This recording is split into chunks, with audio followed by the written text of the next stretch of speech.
आप सभी का इस वीडियो में स्वागत है। आज हम गणित की एक महत्वपूर्ण शाखा त्रिकोणमिति ट्रिग्नोमेट्री से परिचित होंगे। आइए अब कुछ स्थितियों पर चर्चा करें। राजू अपने घर के पास एक मैदान में पतंग उड़ा रहा है। क्या आप बता सकते हो कि पतंग मैदान से कितनी ऊंचाई पर है? संगीता और उसके मित्र पहाड़ पर चढ़ने से पहले पहाड़ की ऊंचाई जानना चाहते हैं। क्या वह ऐसा कर सकते हैं? नदी के किनारे पर खड़ी मीना नदी के दूसरी और बिजली के तार पर बैठे कौवे को देख रही है। क्या आप कौवे और मीना के आंख के बीच की दूरी का पता लगा सकते हैं?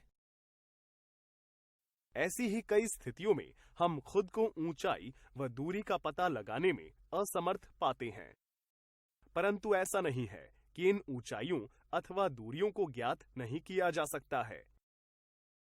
इनका पता कुछ गणितीय तकनीकों, जो गणित की एक शाखा जिसे हम त्रिकोणमिति यानी कि ट्रिग्नोमेट्री कहते हैं, की मदद से लगाया जा सकता है।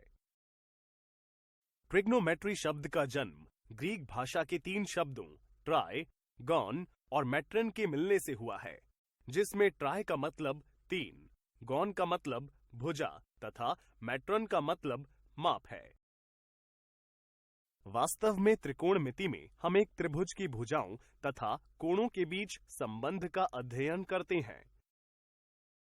आइए अब इस समकोण त्रिभुज पर गौर किया जाए, जिसमें कोण B समकोण तथा कोण A व कोण C न्यून कोण यानी कि अक्यूट एंगल्स हैं। इस त्रिभुज में कौन सी भुजा कर्ण हाइपोटेन्यूस है?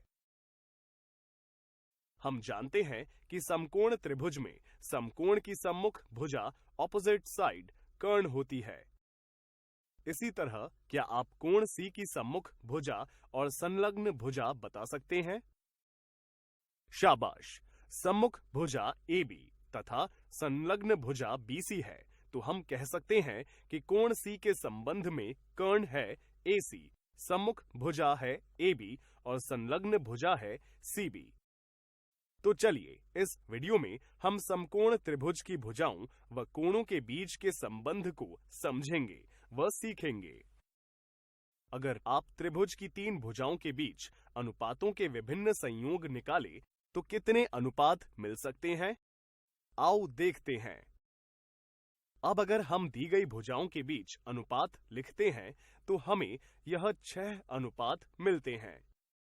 अब यदि प्राप्त हुए अनुपातों का कोण C के संबंध में अध्ययन करें तो हमें यह 6 त्रिकोणमितीय अनुपात मिलते हैं, जिन्हें हम क्रमशः कोण C का साइन, कोण C का कोसाइन, कोण C का टेंजेंट, कोण C का कोसेकेंट, कोण C का सेकेंट तथा कोण C का कोटेंजेंट कहेंगे।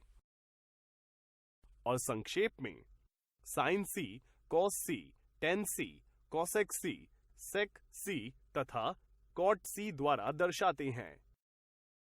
इन्हें कोण C के त्रिकोणमितीय अनुपातों के रूप में जाना जाता है। आप इन त्रिकोणमितीय अनुपातों को संक्षेप में SOH, CAH, TOA की सहायता से भी याद कर सकते हैं, जिन्हें हम इस प्रकार लिख सकते हैं। जहां SOH में S का मतलब साइन, O का मतलब ऑपोजिट साइड यानी कि सम्मुख भुजा, H का मतलब हाइपोटेन्यूस यानी कि कर्ण है, यानी किसी भी कोण का साइन उसकी सम्मुख भुजा और कर्ण का अनुपात होता है।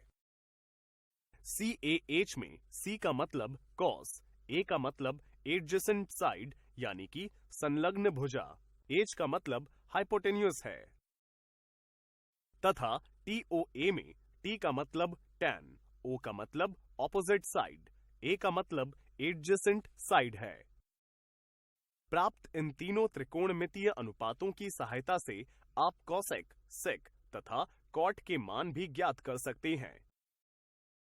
यहाँ कॉसेक साइन का व्युत्क्रम यानी कर्ण और सम्मुख भुजा का अनुपात होता है। इसी तरह सेक कॉस का व्युत्क्रम तथा कॉट टैन का व्युत्क्रम होता है। क्या अब आप कोण ए के लिए त्रिकोणमितीय अनुपातों को लिख सकते हैं? जी हाँ, कोण ए के संबंध में त्रिकोणमितीय अनुपात निम्न प्रकार होंगे। आप यहाँ देख सकते हैं कि कोण ए व कोण सी के लिए सम्मुख व संलग्न भुजाएं बदल जाती हैं। यदि इनके साथ कोणों के नाम न लिखे होते तो यह समझ पाना मुश्किल होता कि कौन सा अनुपात किस कोण के लिए लिखा गया है।